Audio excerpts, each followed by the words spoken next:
William Gargan stars as Barrie Craig, confidential investigator.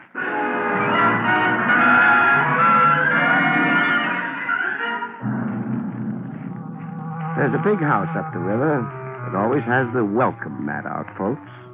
Just drop in. Any old crime.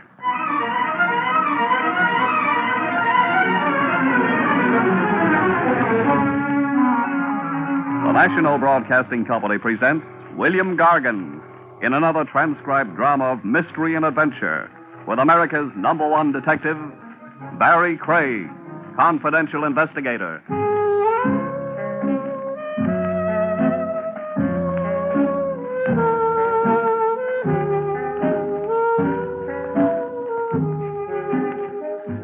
Barrie Craig speaking. The streamlined confidential operator keeps a case file with a nod to police regulations and with an eye to posterity. A book of memoirs someday, you figure, to show your grandchildren you were full of hustle yourself once upon a time. You keep a well-detailed file.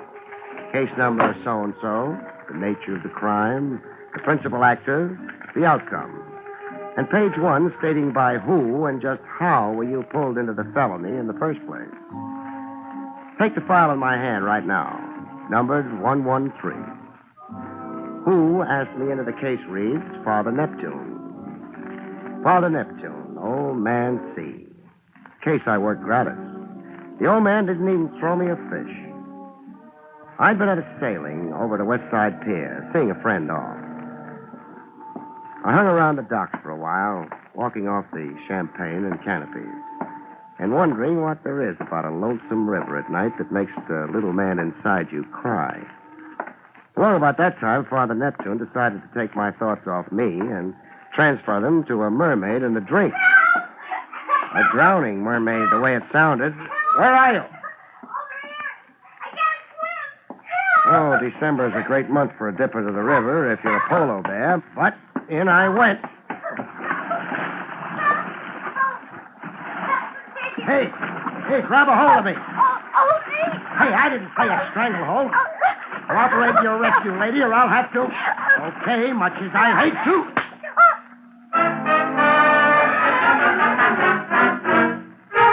On the pier, it took time to bring her to.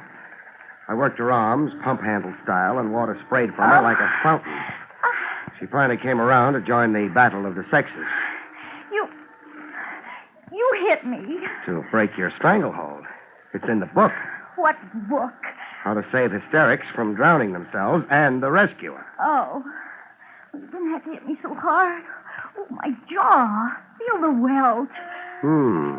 Got my brand on it now. B.C. B.C.? Barrie Craig. The initial man's ring I'm wearing left initials on your jaw. You're crazy. And cold. Yeah, me too. Pray it's pneumonia. Well, why that? There's no cure for a cold. So? There's a cure for pneumonia. Penicillin. You are crazy. You want an ambulance? Definitely not. A police wagon? Don't you dare. Then what? Your place? Is that proper? How can I know? We've only just met, Barrie.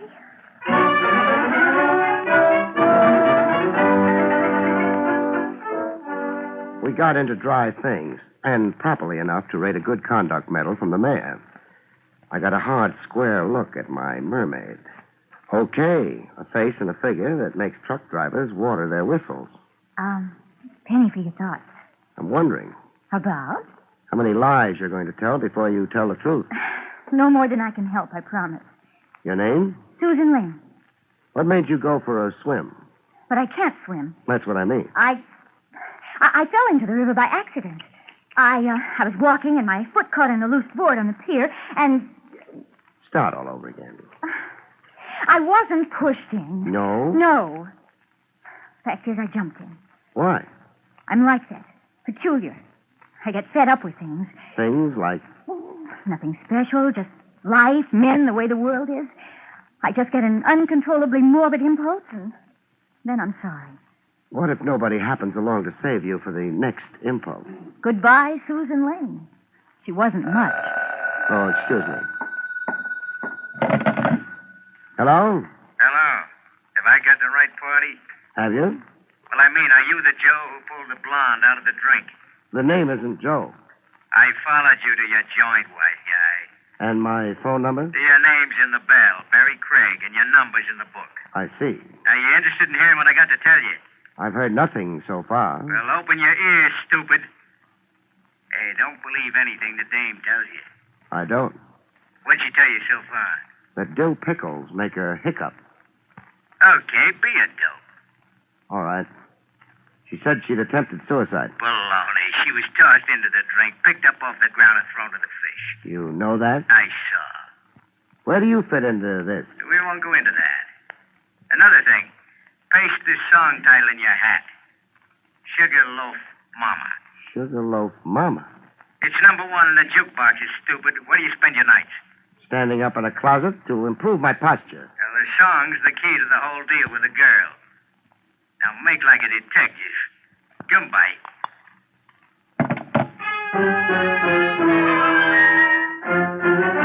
I made like a detective with Susan. All right, I did lie. Somebody attempted my life. Who? Oh, he wore a mask. And why? I don't know. Oh, we're sure making progress. I can't tell you what I don't know. I suppose I might as well skip asking who was with me on the telephone. Skip asking me. The song, Sugarloaf Mama. What about it? It's a huge popular success. I heard. I work for the music publisher who owns it. I'm his stenographer. The publisher owns it, you say? Did the publisher also write the song? Yes, but that's something now in dispute. Between whom? Mr. Sampson, the publisher, my boss, and a songwriter, Mervyn Marlowe. They're fighting a lawsuit over the song rights, over the profits. And you come in where? I'm a witness for Mr. Sampson. Testifying to what? That my boss never personally received a song submitted by Mervyn Marlowe. That it's our firm policy to return unsolicited manuscripts unopened. Who's telling the truth? Your boss Sampson or this Marlowe? You ask a lot of questions. One of them may be trying to murder you. Yes, I know. Don't you care? Do you? What if I do? Then you'll protect me and worry about me. Now, I want to get back into my clothes and go home. Oh, here. Your duds. The radiator steam dried them. Use the kitchen. Thanks. And don't forget this. This? Oh, my ring. Say, it's quite a rock. Don't be fooled. It's only a cheap Mexican diamond. I'd never believe it.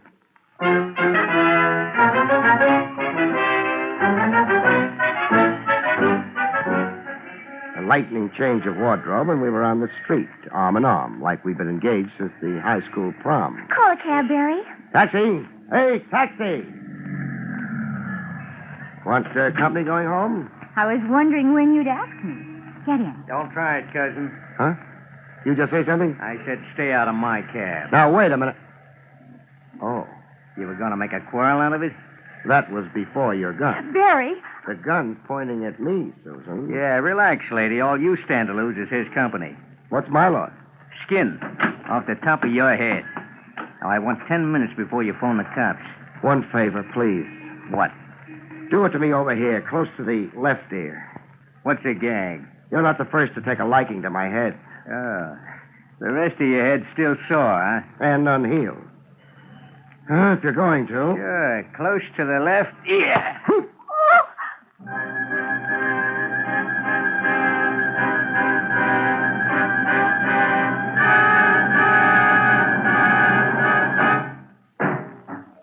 You fall down and you get up. You're still the same guy, except that your legs have aged 10 years and your hat doesn't fit. While looking for a phone booth, I put one and one together.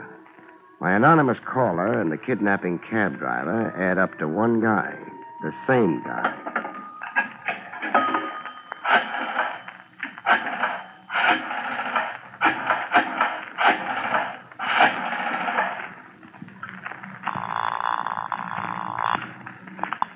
Hello. Give me Lieutenant Trav Rogers, please. You've got him, Craig. Oh, your voice is changing, Trav. Should I worry?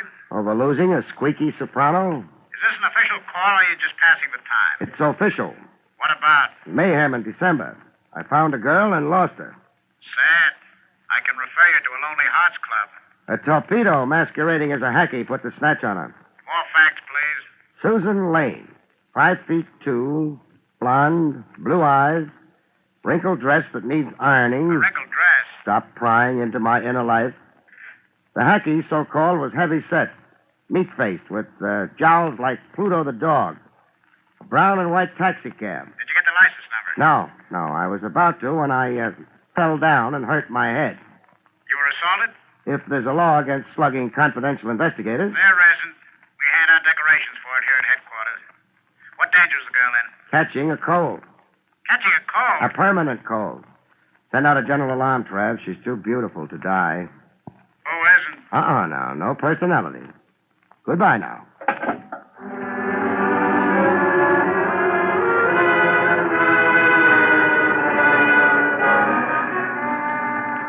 Eli Sampson, music publisher, occupied a building that looked like an inferiority complex.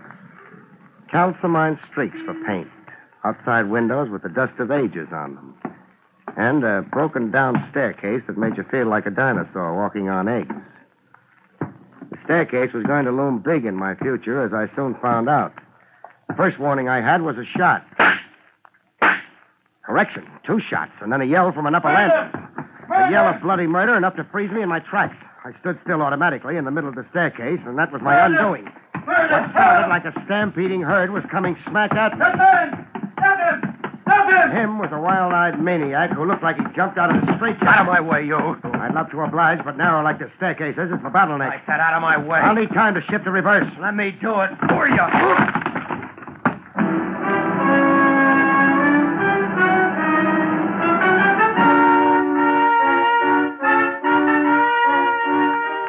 I got relocated in the world with splinters of railing stuck in me like toothpicks. And a guy standing solemnly over me. A janitor holding a mop and a soap bucket. A janitor out of a Mac Sennett comedy, flowing mustache and dressed in the top half of a cutaway, with a battered derby on his head, a brown derby. You seem fully recuperated, my boy. Not recuperated, only recovered. What was that railing tied together with? Pieces of string? Iron glue. I myself performed the repairs. Here, I'll help you up. Oh, don't bother. What are you made up for?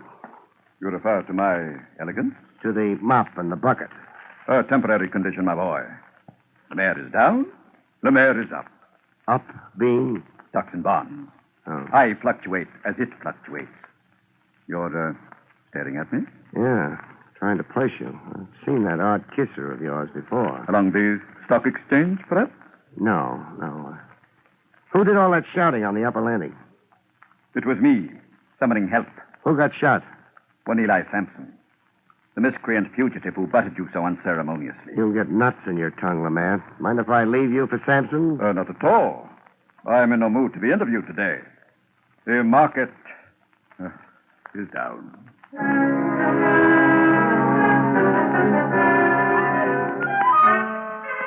I found Sampson in his office, fluttering his eyelids. How do you feel? Dead.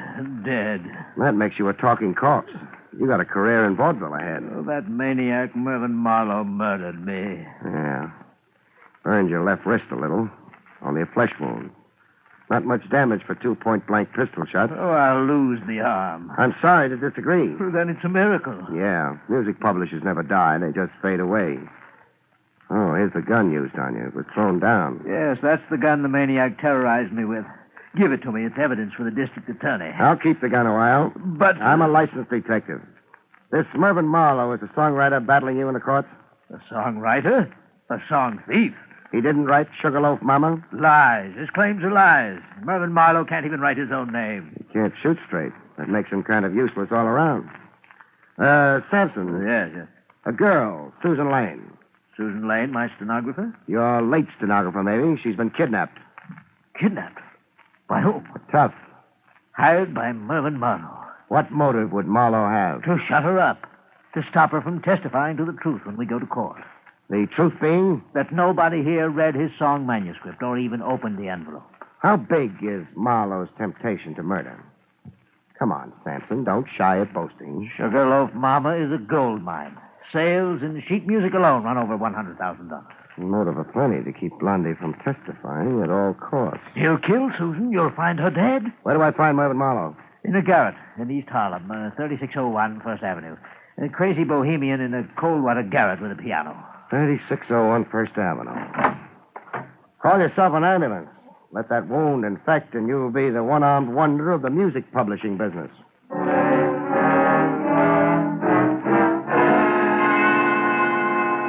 Before quitting the building, I looked up Lemaire, the janitor. I found him in the basement, washing up. Welcome to my humble quarters, my boy. Dry your face. I've got something to discuss. Proceed. You clean the offices as well as the halls? Yes. The mockery of it. Being able to use your master key as you are, you're no doubt well familiar with the contents of the offices? I am, after a fashion, that is. And, after a fashion, also familiar with the contents of desks? Do I detect an innuendo that I snoop? You detect. Base and reprehensible slander, my boy. As of this moment, consider our discussion terminated. This gun. Have you ever seen it before? You've seen it in Sampson's office, maybe? Okay, so we're going to play close mouth. This your locker? I asked, is this your locker? It is. Open it. Why? I want to total up the stamps, the scotch, clips, and rubber bands. Your day's haul, the man. You dare accuse me of the pettiest of thievery? Yeah, I dare. You see, I placed your odd kisser where I'd seen it before, that is. The south of France, was it? The Rogues Gallery, it was. Weldon Lemaire, alias the Baron. And what's snatching ladies' handbags, if not petty thievery? Not so loud. I lose face with the building management. Tell me what I want to know. Yes. I have seen this precise pistol before. Where? In Mr. Sampson's desk drawer. The bottom left drawer, if my memory serves. You've cost me a pretty piece of change. The blackmail you could have wrung out of Sampson. So it's Sampson's own gun, huh? The old reprobate shot himself? The old reprobate sure did.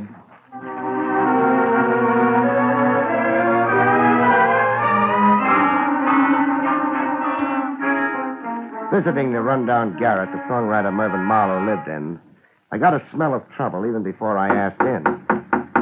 Who's there? I didn't need X-ray vision to know a crackpot songwriter on the other side of the door was heeled with a gun. Who's there? I want to talk to you, Marlowe. The door's unlocked. Come in. Come in and nod hello to a gun. An old familiar situation. I came in, but with a bang. Oh! Marlowe was out cold with his fingers coiled around a gun. A gun I relieved him of.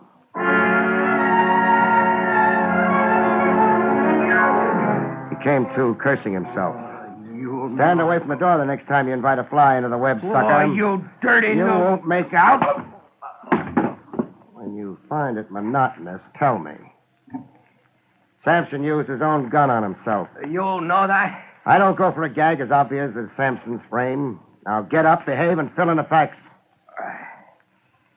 Sampson asked me to call on him for a talk. We had an argument. Sampson said if I didn't drop my lawsuit, he'd scandalize me as a mad dog murderer. I socked him one on the jaw, and Sampson grabbed a gun out of a desk drawer. And? He said he'd frame me if I didn't sign papers swearing my claims to Sugarloaf Mama were a fraud. He said he'd swear the gun was mine and that I'd come in to kill him, that he'd overpowered me and seized the gun after I'd fired at him. When I ran out, Sampson fired 2 shots, not at me. At himself.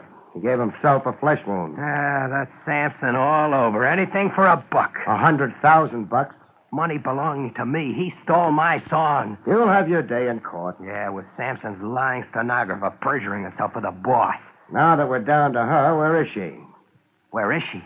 What are you talking? Susan Lane was kidnapped. Now what frame up? You and Sampson are the interested parties. If she was for Sampson, she was against you. So? So only you'd have a motive in shutting off her testimony, it would appear. If you arrange the snatch, Marlowe, you're a sucker. Get out from under while you can. Ring off. I had nothing to do with it. How about an attempt on her life on the docks? Nope. You're incapable of it? I'm capable of it, but I didn't do it. You own a hat? Sure, why? Get it. I'm taking you to headquarters. What for? You'll only land on the floor again.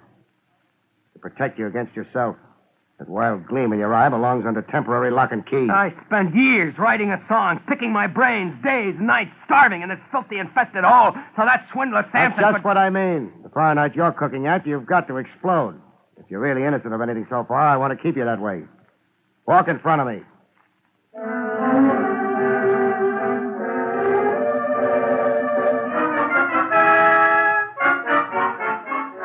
At police headquarters, Lieutenant Trav Rogers had sensational news. Susan Lane. We think we found her. Where? A shack up near Gun Hill Road, overlooking the railroad yard.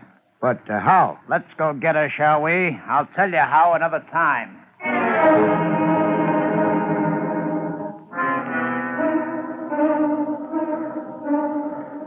It was Susan Lane on the attic floor of a seedy-looking frame dwelling, trussed hand and foot and dead to the world. She's asleep. Here's how we were tipped to her whereabouts. The telephone? The receiver's off the hook. The girl squirmed enough to roll against it and knock the receiver off. The operator became suspicious and called police? Right. Help me untie her, Trev. I've got a pocket knife. Hey, Susan, wake up. Huh? Susan, it's me, Barrie. Oh, she seems dopey. An overdose of sedatives, I'd say. See how the pupils of her eyes dilate? Somebody figured that asleep she couldn't make a disturbance. Where am I? In the arms of the law, baby. I've never seen you this romantic, Craig. I've always had a soft spot for struggling stenographers. Let's all ride downtown now, huh?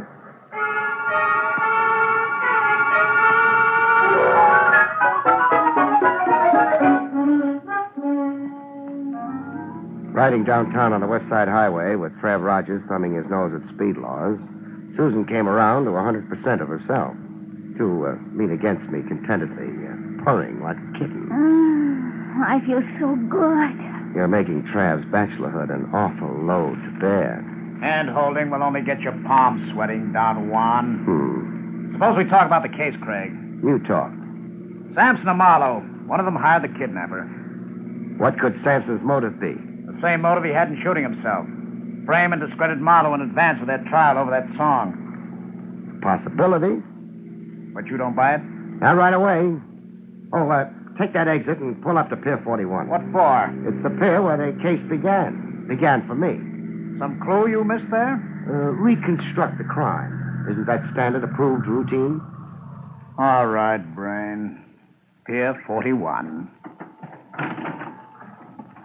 Susan. Yes? Follow me. I'll need your help. All right. It began about here. I heard a cry for help. Is this about where you were when a masked somebody threw you into the river?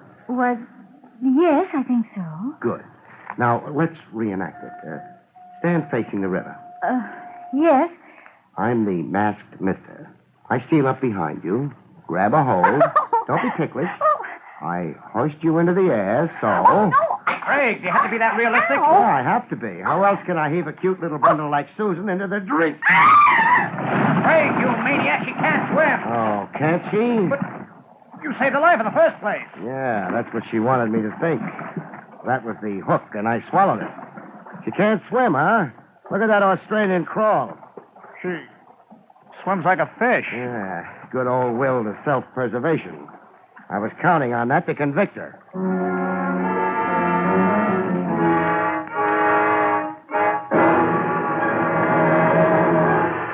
What was her game? Dramatize herself. Big. Make out her life was being attempted. To bleed Sampson for a big slice of those song profits. More than she's already got. Already got. When she climbs back on the pier, gander at a hunk of so-called Mexican jewelry she's wearing. Appraise the ring at Tiffany's and find out what a bonanza stenography can be for a smart girl. Sampson gave her the ring? A down payment for her perjury. But if the blackmail was set up so good, why embellish it with phony attempts on her life? And the kidnapping? Fear. Marlowe could gun for her for lying for Sampson. Ditto Sampson to keep her from telling the truth. The truth being that Marlowe wrote Sugarloaf Mama. So? So by making herself a police problem, or my problem, that is, she scared Sampson and Marlowe from daring to harm her. Clever. Oh, here she comes. Oh, hello, baby. Oh, that was contemptible of you, Barrie. A flaw in my character. So sorry. Just by the way, who was the atrocious kidnapper? Oh, my brother. Oh, I'm cold. Where do you suggest we go? Your place? No, it really wouldn't be proper this time. I'd be pinched for sequestering police property.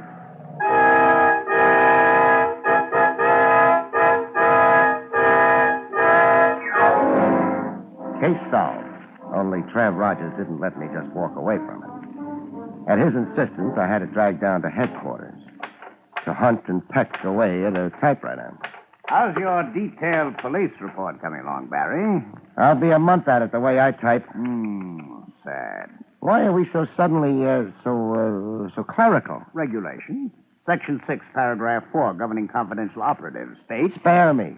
But why in such a confounded hurry? Why right away tonight? I've got flight tickets for St. Nick's. Susan Lane's under arrest. Thanks to you. I can't just book her, not without a precise stipulation of charges. Then get me a competent typist. Sorry, they've all gone home. Patience, Barrie. Just put one word after another. All this for a case I worked without a fee yet. Oh, by the way. What? Speaking of fees, the fact is Miss Lane was sporting enough to worry about that. Are you kidding? No, I'm not. She said you were working for her, even though it did boomerang for her. She hates to see you go empty-handed, she says. Sweet of her. Isn't it? Lacking funds, she gave you her dearest possession, her finest jewel, this ring. Hey. Why, Trev, the rock's worth 5 G's if it's a penny. I'm sure. And now, if you'll hand it back. Hand it back? What for? Regulations governing extorted property. The girl, unfortunately, came by the ring dishonorably. You kill yourself. Good night, folks. See you next week.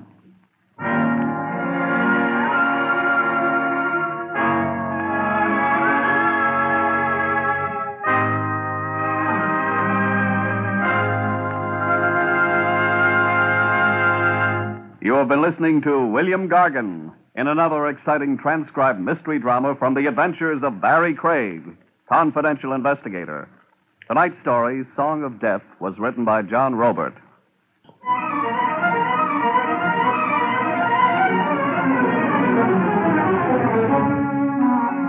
Featured in the role of Susan was Amzie Strickland. Barrie Craig, starring William Gargan, was under the direction of Hyman Brown. This is Don Pardo speaking.